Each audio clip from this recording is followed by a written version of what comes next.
Hey there students, welcome to another edition of Mr. Marcas's Digital Lessons, and this digital lesson is dedicated to my 6th grade social studies class, and today's lesson will be on the Unit 3 background essay questions. So let's go get those instructions open up real quick. So here's a copy of my instructions up here on my laptop. Let's go over and talk about what you guys are working on today. So it says Unit 3 document-based questions, background essay questions. Your instructions. Read the background essay for your What Caused the Dust Bowl document-based questions. As you read, answer the following questions in race format. Below is a rubric on which you'll be graded. Now, in case you guys forgot what race format stands for, that's the abbreviation for how we do constructive responses. You restate the question, answer the question, you then cite where you get your information from, and then you explain your answer. So keep that in mind. So we have a couple of questions on this one. Question number 1 asks, what 2 states in the Dust Bowl region have panhandles? Question 2, could a child born in a Saudi in 1880s have been a farmer during the Dust Bowl years? Explain. Question 3, what economic effect did World War I have on the Plains wheat farmers? Explain. Question 4, list 3 pieces of evidence that support the idea that the Dust Bowl was the quote-unquote the worst hard time, end quote. Question 5, did most people leave the Southern Plains during the Dust Bowl years? And question 6, define each of the terms. Do not use race format for this part. Once again, don't use race format, you guys. Just give the definition of these. These are short grass prairie, Saudis, enlarged Homestead Act, panhandle, as well as dusters. And as you can see here, we have your guys' rubric on this one. So let's talk about you guys being great on this one. To get 100% of this assignment, you must do 3 things. First of all, use methods to collect and record consistently relevant and appropriate information. This is for your guys' restate and answer portion of your guys' work. The second 2 bullets, the last 2 bullets, are for your guys' cite, which basically says use, complete, and identifies in detail your cite as source, and you summarize your information to make your detailed arguments. That's your guys' explanation. So once again, restate an answer here. That's your for that bullet for that one, cite, and then your guys' explanation grade. Okay, so that's how you guys are being graded on this assignment. So it's pretty straightforward. So what you gotta do now is look at your guys' document-based questions. So I'm gonna open that up next. So here's your guys' Unit 3 Dust Bowl document-based question. The question you guys will be answering for your guys' essay is, what caused the Dust Bowl? And as you can see here, here's a photograph what's known as a black blizzard from that time period. We just got done studying about Canada and the Great Plains region. We also learned about how it goes all the way up into Canada. So this part here kind of talks a little bit about it a little bit more in detail. This was called a black blizzard back in the day. There were these huge dust storms that would take place during the Dust Bowl years, and that's how huge these dust storms actually got. They went on for miles and hundreds of miles, and basically crippled entire regions. As you can see in this photograph, it's a huge wall of dust just flying your way. They used to call them black blizzards because that was the color of the sand, was a blackish color. It would black out the sun. It was pretty, intense stuff. So let's go ahead and talk about this real quick. So the overview. It says, in the 1930s, America was hit by very bad times. These were the years of the Great Depression, so we had that taking place. In the cities and in small towns across the land, banks were failing, businesses were closing, and workers were being fired.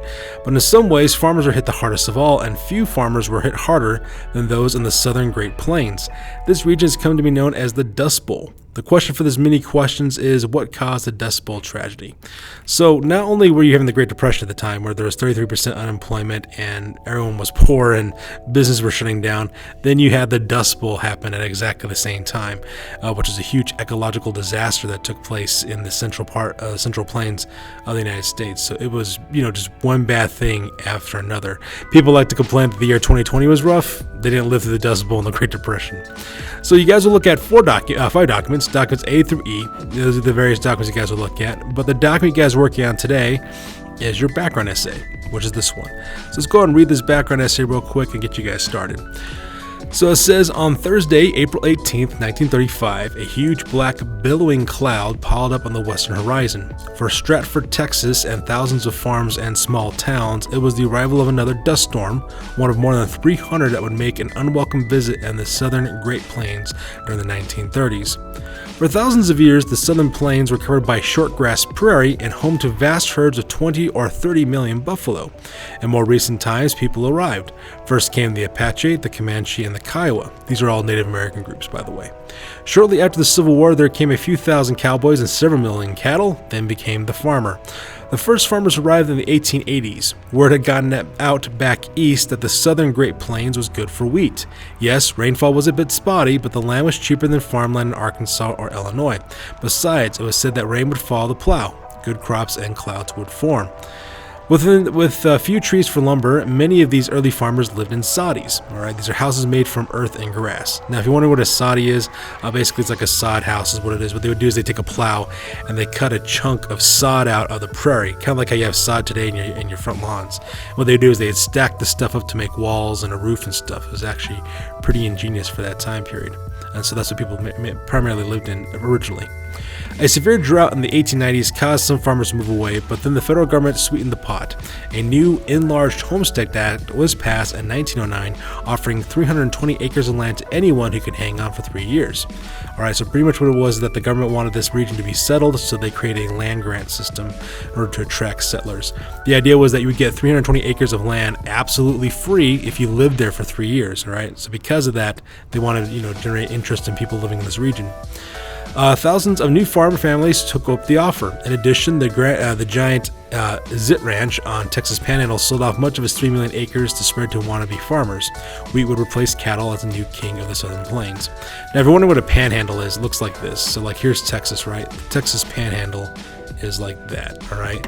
Oklahoma also has a panhandle, too. And that's like this little region right there.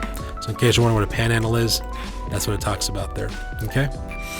So going on, it says wheat fever was in the air, the railroads sent out branch lines to small towns, and more wheat could get to market.